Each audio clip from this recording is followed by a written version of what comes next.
إن الحمد لله حمدا كثيرا سبحان الله بكرة وأصيلا اللهم صل على محمد وآله وأصحابه أجمعين۔ اللہ کی تعریف اور شکر اور حمد کے بعد universal guidance centre for education کے ممبر سے اور اسٹیج سے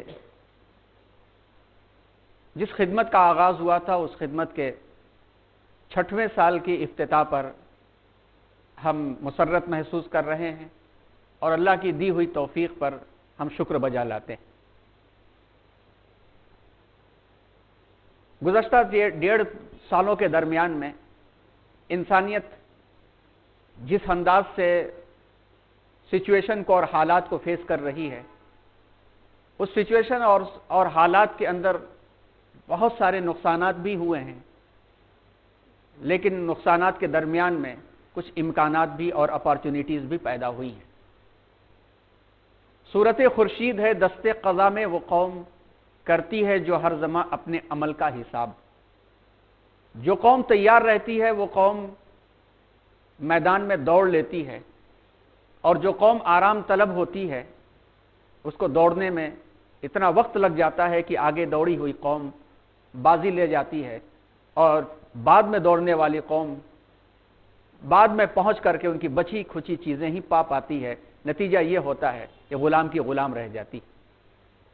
قرآن مجید میں اللہ تبارک و تعالی نے ہمیں اس دوڑ کا ہنر بتایا ہے، اور قرآن میں واقعات کا تذکرہ کر کے انسرٹن اور ناگفتہ حالات میں بھی صراط مستقیم کی طرف جانے کی ساری راہیں اللہ نے بتا دی۔ ہماری اور آپ کی یہ ذمہ داری ہے کہ اس صراط مستقیم پر لیڈ لینے کے لیے اور قیادت حاصل کرنے کے لیے ہم کیسے آگے بڑھیں اور کن راہوں سے بچتے ہوئے آگے جائیں۔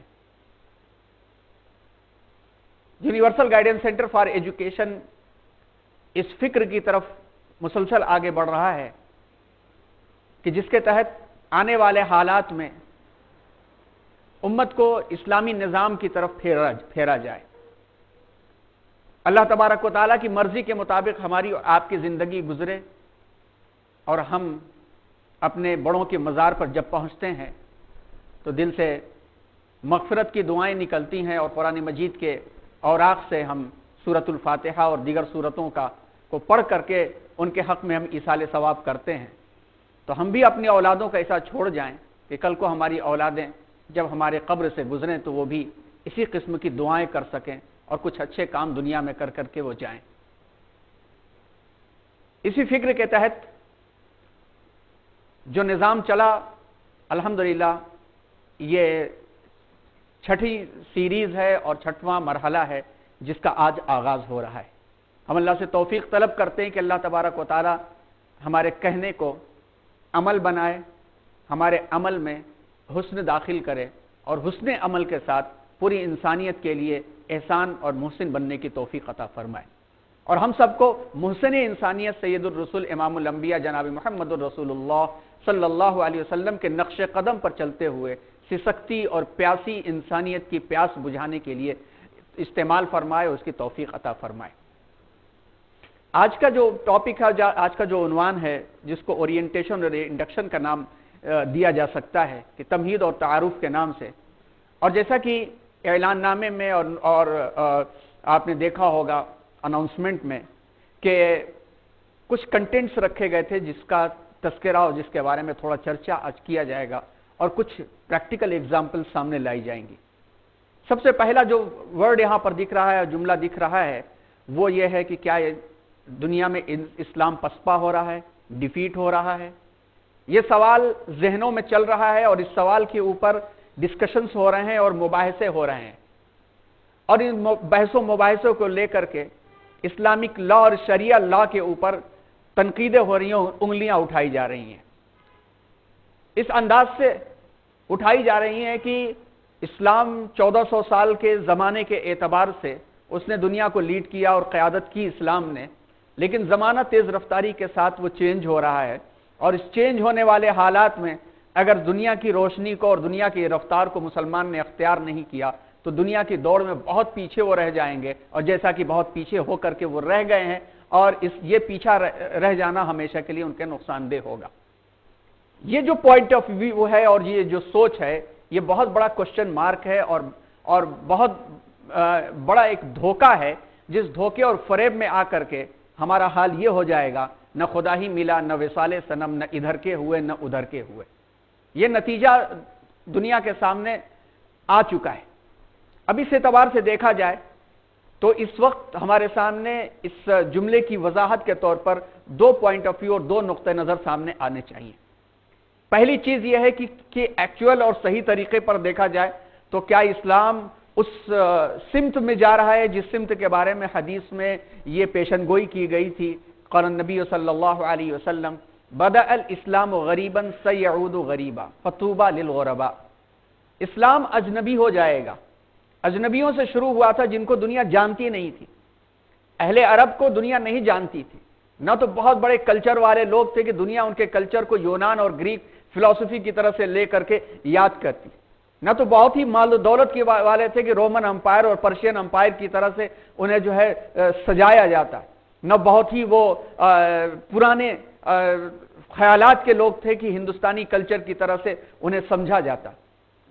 اجنبیوں سے شروع ہوا تھا، لیکن اسلام نے آنے کے بعد سے ان کو ثقافت بھی دیا، تہذیب بھی دی، اور اسی ثقافت اور تہذیب کو علم سے اس طرح سے جوڑا کہ اس علم پر ترقی کرتے ہوئے دنیا کے سامنے ایجوکیشن فار آل کا پریکٹیکل نعرہ جو دیا اور پریکٹیکل ایسپیکٹ جو پیش کیا، دنیا نے ترقی کرتے ہوئے انہیں سب کچھ عطا کر دیا۔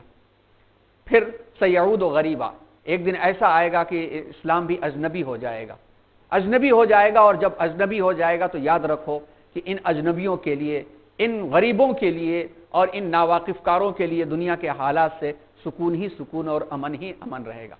اگر اس معاملے میں دیکھا جائے تو پھر ہمیں تیاری کر لینا چاہیے کہ ہم کس زمرے میں ہیں اور کس کیٹیگری میں ہمیں رہنا ہے۔ لیکن ابھی یہ دن دور ہے، حالات پر غور کرنے سے سمجھ میں بات آتی ہے کہ یہ دن دور ہے کہ ایک دم سے اجنبیت کے لبادے میں ہم آ جائیں۔ تو دوسرا مفہوم اس پر یہ غور کیا جائے کہ کیا اسلام پسپا ہو رہا ہے، تو سمجھ میں آتا ہے کہ اسلام پسپا نہیں ہو رہا ہے، اسلام مسلمان پسپا ہو رہا ہے۔ تو جب اسلام پسپا نہیں ہو رہا ہے، ڈیفیٹ نہیں ہو رہا ہے، اور مسلمان ڈیفیٹ ہو رہا ہے، تو اس میں ایک بات صاف سمجھ میں آتی ہے کہ اسلام کا مسلمان سے رابطہ اور کنیکشن دور ہوتا چلا جا رہا ہے، رابطہ اور کنیکشن یہ ٹوٹ سا گیا ہے، اور جب تک یہ بریکج اور یہ ٹوٹن باقی رہے گی، مسلمان پسپا ہوتا رہے گا ہر میدان میں، ہر جگہ میں۔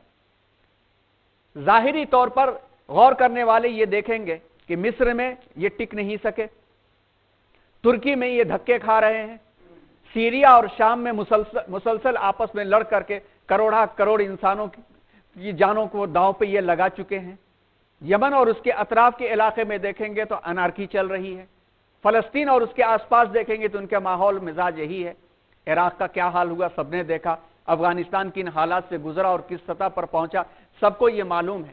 اسے دیکھ کر کے ججمنٹ دینا اور اپنی بات کو پیش کرنا جلد بازی ہے اور غلط ہے، کیونکہ تہذیبوں کے عروج اور زوال، فال اور ڈکلائن کے معاملے سال 2 سال 10 سال 20 سال میں نہیں دیکھے جاتے۔ آئیے ایک جھلک ہم پیچھے کی طرف چلتے ہیں کہ جس سید الرسول صلی اللہ علیہ وسلم نے جب دعوت دی اور یہ کلمہ بلند ہوا، اس کے بعد سے لے کر کے پہلا وقت ایسا پیش آیا کہ عالم اسلام میں ایک مرتبہ کلیش ہو گیا آپس کی غلط فہمی کے نتیجے میں، جس کو کہا جاتا ہے جنگ جمل اور جنگ صفین پیش آئی۔ سیدنا حضرت علی رضی اللہ تعالی عنہ اور حضرت امیر معاویہ رضی اللہ تعالی عنہ کے درمیان میں ایک کلیش ہوا، جس میں 1 لاکھ کے قریب مسلمانوں نے مسلمانوں کی جان لے لی۔ اطراف کے ملکوں میں یہ بات مشہور ہو گئی، رومن امپائر خوشیاں منانے لگا اور سرحدوں پہ اپنے آپ کو جمع کرنے لگا کہ اب اسلام ختم ہو جائے گا۔ لیکن ہم سب نے دیکھا اور تاریخ نے بھی یہ دیکھا کہ جب یہ معاملہ اور مرحلہ ختم ہوا تو نہ صرف اسلام کی رفتار تیز ہوئی بلکہ اس کی دعوت دنیا کے ایک کونے سے دوسرے کونے تک پہنچ گئی۔ اور آگے بڑھیے کہ جب عالم اسلام کا دائرہ وسیع ہوا اور وسعت ہونے کے بعد 2 موقع ایسے پیش آئے کہ جس میں یہ لگا کہ اب جو ہے اسلام کے نظام کے اوپر جھاڑو پھر چکا ہے اور ان کا صفایا ہو جائے گا، اور وہ وقت ایسا آیا کہ جس کو 1258 کا زمانہ کہا، 48 کا زمانہ کہا، 1258 کا زمانہ کہا جاتا ہے کہ جب ہلاکو خان نے بغداد کی اینٹ سے اینٹ بجا دی اور بغداد کا صفایا اس طرح سے کیا کہ 3 دن تک لاکھوں انسانوں کی جو گردنیں اڑائی گئیں اور 3 دن تک مسلمانوں کے سائنس اور ٹیکنالوجی اور ریسرچ کو دریا میں اس طرح سے بہایا گیا کہ دنیا نے یہ سمجھ لیا کہ اسلام پسپا ہو گیا۔ لیکن کیا اس کے بعد اسلام پسپا ہوا؟ اس کی ترجمانی تو علامہ اقبال کے شعر سے بہتر نہیں ہو سکتی کہ ہائے آیا یورش تاتار کے افسانے سے، پاسباں مل گئے کعبے کو صنم خانے سے۔ انہی منگولوں میں سے اللہ تبارک و تعالیٰ نے ایسے لوگوں کو جمع کیا اور ایسے لوگوں کو برپا کیا کہ جنہوں نے اٹھ کر کے پورا ایک نظام چلایا اور جن کے تحت دنیا کے نئے نئے حصوں تک اسلام پہنچا اور اسلام وہاں باقی ہے اور وہاں پر اسلام کی خدمات کا نظام موجود ہے۔ آپس کی خانہ جنگیاں ہوئی، ان خانہ جنگیوں کے اندر ہزاروں ہزار لوگ مارے گئے، لیکن اسلام پسپا نہیں ہوا۔ سوویت یونین نے اپنے دائرہ کار کو وسیع کرنے کے لیے، اپنے آپ کو سپر پاور بنوانے کے لیے طاقت کے بل بوتے کے اوپر ظلم کا نظام رچایا اور ظلم کے نظام کے نتیجے میں چن چن کر کے اسلام اور مسلمانوں کے خلاف ان کی ریشہ دوانیاں چلی۔ سوویت یونین ٹکڑے ہو گیا لیکن اسلام ختم نہیں ہوا، باقی رہا۔ عالم اسلام کے ایک حصے نے یہ سمجھا کہ ہمیں اگر پسپا نہیں ہونا ہے، ڈیفیٹ نہیں ہونا ہے، دنیا سے آنکھ ملا کر کے چلنا ہے تو ہم کو دنیا کے نظام کے ساتھ چلنا چاہیے، لہٰذا اسلامی نظام نہیں، ہمیں یورپین نظام چاہیے، اور اس نے خلافت کو ختم کر کے 1923 اور 24 کے اندر مصطفیٰ کمال اتا ترک کی قیادت کے اندر یورپین نظام کو ترکی میں رائج کر دیا۔ جب ترکی میں یورپین نظام رائج ہوا تو نظر آنے لگا کہ ہماری ترقی کا سارا مدار اسی یورپ کے سسٹم اور یورپ کے نظام کے اوپر ہے۔ باسفورس کو دیکھ لیا جائے تو اسے سمجھا جا سکتا ہے، اور 50 سال تک اس پر فخر محسوس کیا گیا، 50 سال تک فخر محسوس کیا گیا۔ لیکن 50 سال کے بعد پھر کیا ہوا؟ پھر سے اس لبادے کو اوڑھ کر کے عالم اسلام اور اسلامی نظام میں سکون محسوس کیا گیا۔ یہ ساری کی ساری تاریخ یہ بتاتی ہے کہ تلکل ایام نداولھا بین الناس، قوموں کی عمریں ہوا کرتی ہیں اور قومیں اپنے سسٹم اور اپنی عمروں کو پورا کر کے پھر سے وہ ریسائیکل ہو جایا کرتی۔ قرآن مجید میں اس سلسلے میں سب سے بڑی جو مثالیں پیش کی گئی ہیں وہ فرعون کی اور اس کی قوم کی مثال پیش کی گئی ہے۔ حضرت موسیٰ علیہ السلام کا قصہ اس وقت کی سچویشن کے اعتبار سے سورۃ القصص کو پڑھ کر کے سمجھا جا سکتا ہے۔ حضرت موسیٰ علیہ السلام کا قصہ تو بہت ساری جگہوں پر ہے کہ اکٹھا کر لیا جائے تو تقریباً 70-72 مرتبہ ریپیٹ کیا گیا ہے، چھوٹا بڑا اگر جمع کر لیا جائے تو۔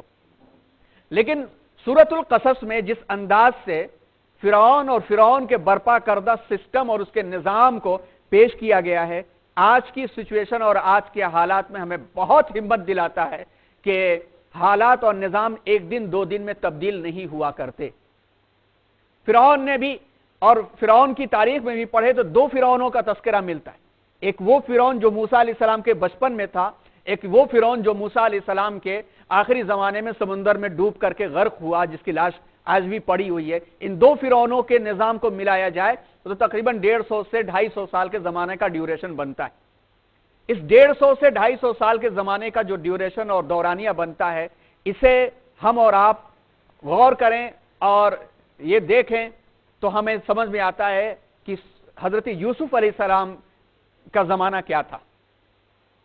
حضرت یوسف علیہ السلام کو ہم سب جانتے ہیں کہ حضرت یعقوب علیہ السلام کے بیٹے، حضرت اسحاق علیہ السلام کے پوترے اور حضرت ابراہیم علیہ السلام کے پر پوترے تھے۔ وہ حضرت یوسف علیہ السلام مصر کے بادشاہ بن گئے تھے۔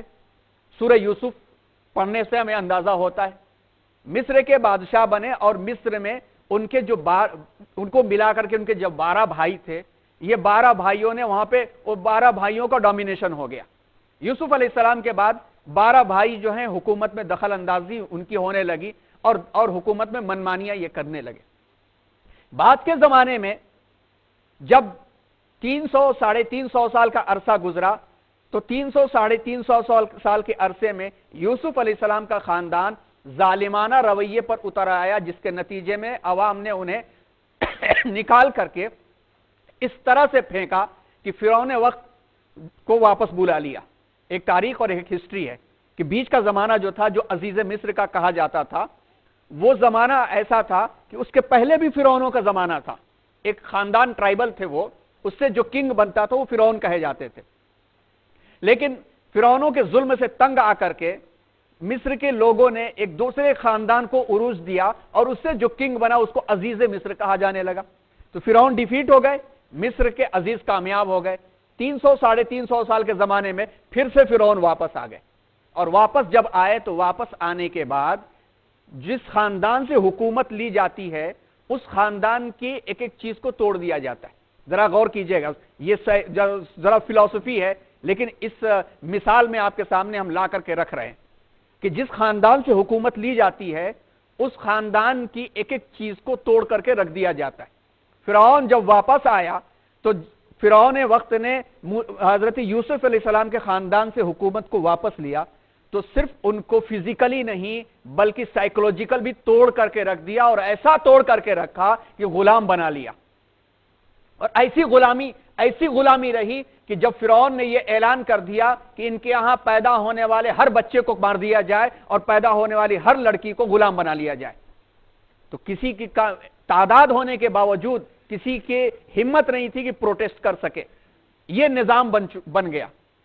لیکن جب ان کا بھی 300 ساڑھے 300 سال کے زمانے کا دورانیہ گزرا تو اللہ تبارک و تعالیٰ نے اسی قوم میں سے حضرت موسیٰ علیہ السلام کو پیدا کیا، اور حضرت موسیٰ علیہ السلام نے عصائے موسیٰ اور اللہ کے دیے ہوئے معجزے سے فرعون کی غلامی سے آزادی نہیں دلوائی. یہ پوائنٹ سورہ قصص کا یاد رکھیے گا.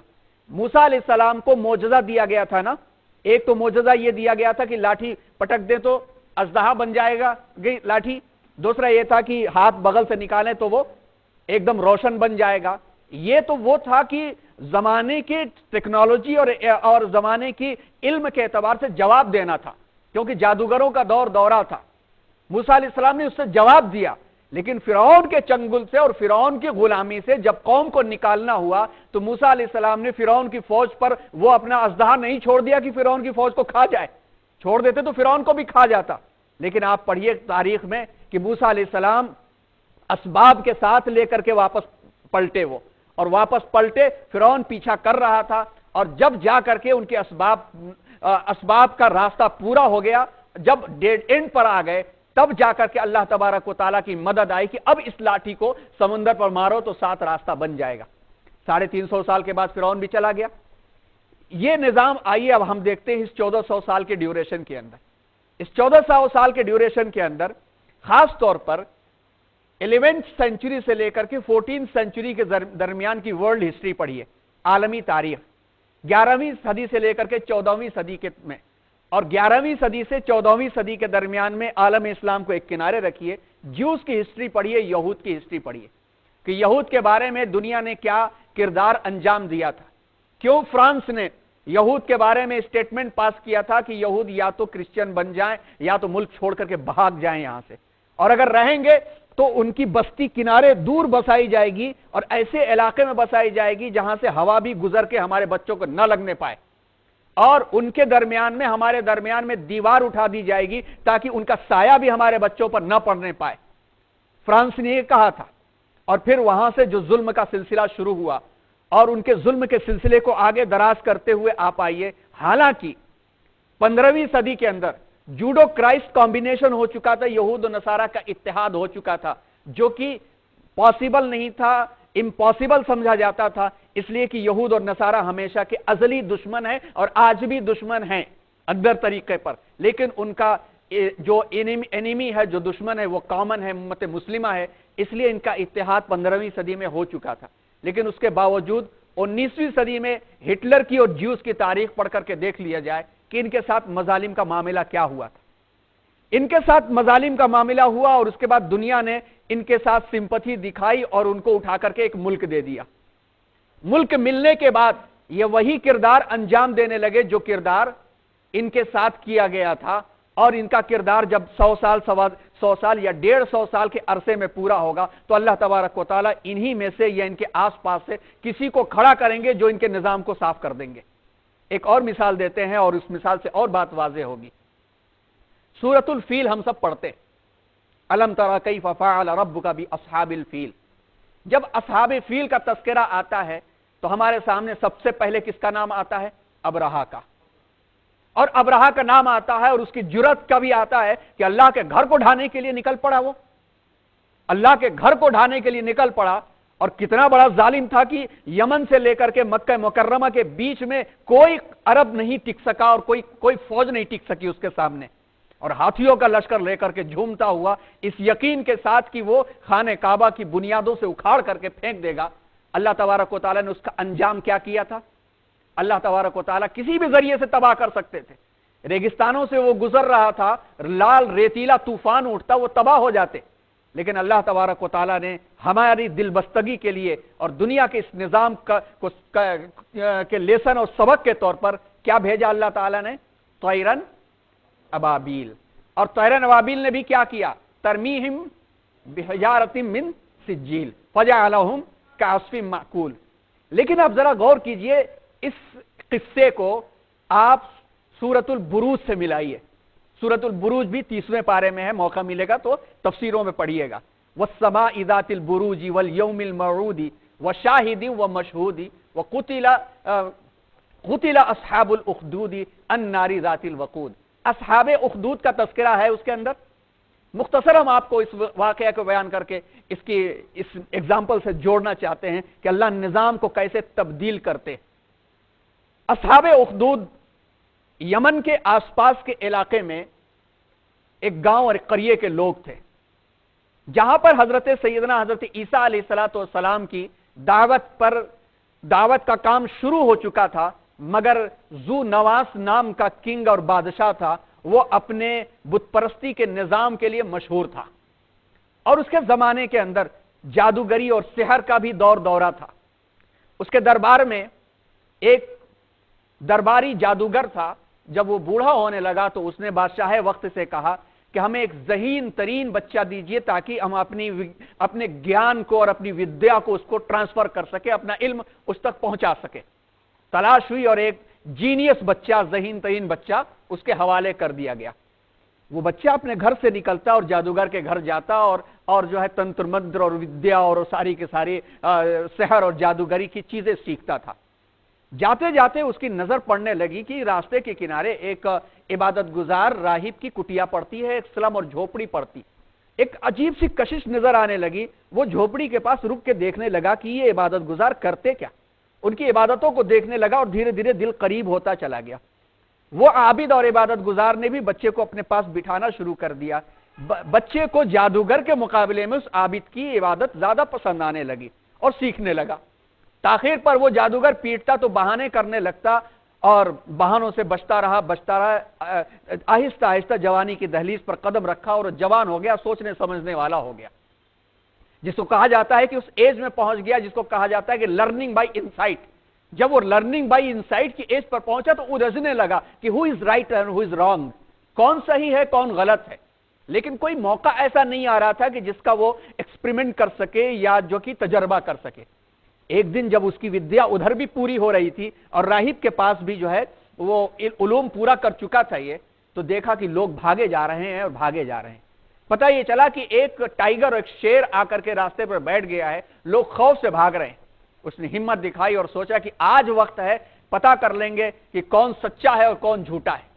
ٹائیگر کے سامنے ہوا اور اس نے سارے جادو کے تنتر منتر اور جو بھی چیزیں پڑھ سکتا تھا وہ پڑھ کر کے اس نے بہت کچھ چھلاوے چلائے، مگر اس جادو سے کوئی اثر نہیں ہو سکا۔